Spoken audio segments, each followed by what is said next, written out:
So if you've been on YouTube and most importantly TikTok in the past couple of months to even a year or so, you've probably seen these strange 3 a.m. videos on your For You page at one point, and weird 3 a.m. clickbait challenge videos in general. Most of these videos would most likely come from a YouTube channel known as Arcade Craniacs, a fairly big YouTube channel that has been around for quite some time now, but has gotten its popularity for their ironic clickbait 3 a.m. videos during 2020 and 2021. Yeah, it's not really something to be proud of, but hey, if it makes money, then might as well keep making those videos, I guess. I don't know.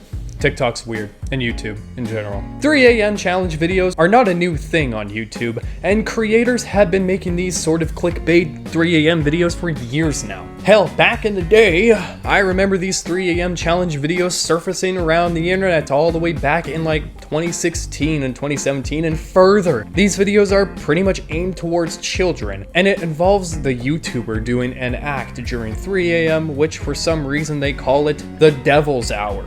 Yeah, it's kind of spooky. These range from different tasks that they do at these 3 a.m. videos, such as calling Freddy Fazbear at 3 a.m., cutting open a sonic.exe toy, and other stupid things that involve something that's trendy with the little kids these days, like Among Us. Arcade Craniacs created these sort of videos and surprisingly still do to this day. But just a couple of months ago, there was a serious allegation with one person that was running the channel, which led to the channel having a massive decrease in the channel's views and subscribers, and how it led to one of the channel runners leaving Arcade Craniacs. Gonna be talking about some serious stuff in this video, so yeah, let's get on with it. Before I start, let's talk about Arcade Craniacs. Arcade Craniacs would create their YouTube channel and start making videos in the summer of 2017. The channel runners Nicole and Edward would dedicate this channel to making content all centered around winning prizes at arcades and playing different claw and crane machines in hopes of winning big prizes and such. Hence why they named their YouTube channel Arcade Craniacs. Over their time making these sort of videos, they were getting quite a lot of views off of these sort of videos. And since this style of YouTube videos, like arcade type videos, were not really popular on the site, and they really aren't, they ended up becoming one of the more popular and well-known claw machine arcade channels on the site. Like, seriously, is there really a community on the site dedicated to playing arcade machines and cranes and making these sort of content still? Because I don't see it anywhere on YouTube. It's probably a small community. They would continue making these sort of videos up until around early 2020 when the cough virus came around the corner and caused all non-essential places such as arcades to shut down. With Edward and Nicole not having an opportunity to make arcade videos, one of their main source of views for the channel, they started to switch up their content for the foreseeable future. They started making mystery box videos, giveaways, live streams, and 24-hour challenge videos. These 24-hour challenge videos would rank up quite a bit of views over time, and it was probably one of the most amount of views they've ever gotten on the channel during this time, but not until they found a style of content that would be a gold mine to them and would be their main source of income and views: 3 a.m. clickbait videos. Over time, they would make these sort of videos centered around Chuck E. Cheese, Freddy Fazbear, Cartoon Cat, whatever that is, and many more creative ideas that centered around characters that kids might be interested in during this time period, like Among Us. They also did Among Us videos, so. Every single one of these videos would get millions of views over time.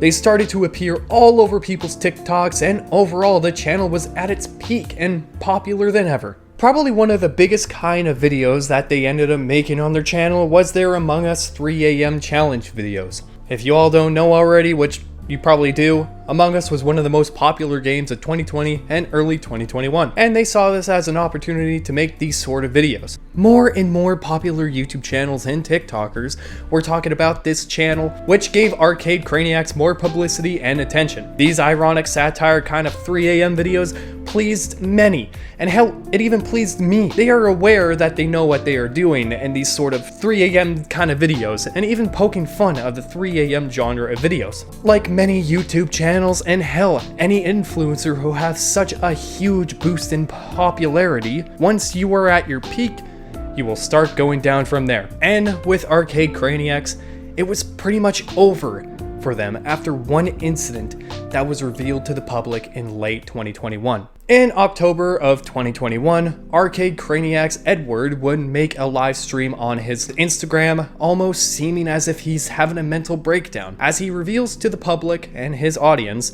that him and Nicole broke up a month before and are no longer together. This shocked many in the community, as this was pretty much brand new news, and everyone was confused as to why they are no longer together. In this Instagram live stream, he would go on to explain to everyone who was watching that he was, quote, a crap human being, and how he mistreated her throughout their time dating. This led to thousands of fans automatically taking Edward's side in this whole situation, as a lot of fans would end up targeting Nicole as well for all of this, and over Nicole not wanting to get back together with Edward during this time, not knowing the full story of this situation, as this was new at the time. Nicole would fire back at Edward and the fans throughout social media, trying to explain more of this whole situation. Edward would go on and post stories and videos on his Instagram of him explaining that Nicole was a liar and that she pretty much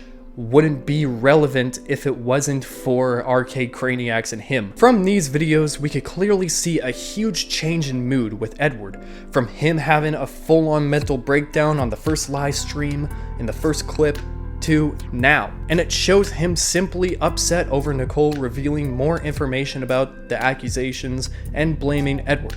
More information would get leaked a week after Edward's Instagram rant on the accusations around him. And during this time, Nicole would upload an hour-and-a-half long YouTube video on her YouTube channel titled "I Was Hidden in Plain Sight," in which she would give a deep analysis on their first date, when they were first dating, and their overall relationship. Now, before I continue on, content warning, because I'm going to be talking about the things she mentioned about this whole situation in this video, so skip to this timestamp if you don't want to listen. Nicole would state how it led to Edward buying alcohol for her when she was underage and getting so drunk to where she passed out and woke up topless, stating that Edward claimed that she, quote, threw up all over herself, and he thought that she needed medical help, but Edward ended up thinking about dropping her off in front of her apartment complex in hope that he wouldn't get in trouble for giving a minor alcohol. This was also during the time when Edward was an adult and Nicole was only 17. This was a couple of years ago. She also states how controlling Edward was throughout their whole entire relationship and didn't want her to hang around with other guys. Claims that Edward would sleep with his ex without Nicole knowing, how she felt uncomfortable with posing for thumbnails for their videos on Arcade Craniacs, as Edward would force her to be over-sexualized for the thumbnails. Edward would fake heart attacks so that she didn't want Nicole to go anywhere, such as a trip to New York, and leave him. And many more accusations made on Edward throughout this entire hour-and-a-half long video. Overall, horrible and disgusting things Edward has done. At the end of the video, she states that if there are ads on the video and she was making money off of the video, she will donate all of the money made on the video to a charity that helps victims of abuse. In the description of the video, there was donation links and charity links to certain charities that help with this sort of stuff. After Nicole's video was released, there hasn't been much of an update on this whole situation, as they simply stopped talking to one another and moved on from it. After the video was released, Edward would take a break from the Arcade Craniacs YouTube channel, only for him to return soon after and start making the same old videos as usual, except without Nicole. The Arcade Craniacs channel has lost a bit of subscribers during this time, and it still is to this day, and his views went down drastically, and is only ranking in 50k to a little under 100k views per video now. A lot less compared to what it was before, when he was getting millions of views per video. The channel will honestly never be the same again, and honestly, I think that's a good thing. It's a little disappointing to see that there are still people, mostly little kids, who don't know any better and also don't know much about this situation and abuse allegations, still supporting Edward to this day despite the allegations around him. Now, what's good about this whole situation is that Nicole is making videos on a regular basis on her own YouTube channel, and she honestly seems a lot happier now, which is amazing and great to see. Anyways, thank you all so much for watching this video to the end. I've been wanting to make a video like this for quite some time now, like ever since this whole situation dropped, but I decided to wait, as it was more appropriate to just wait a little bit and see how things ended up. So I'm glad I also got the chance to make this video, because I've been wanting to make a video like this for quite some time and talk about it so people are more informed about it and more informed about what happened to Arcade Craniacs and where they are today. Anyways, thank you all so much for watching this video. Like, comment, and subscribe if you're new, and I'll see you all in the next video. Take care.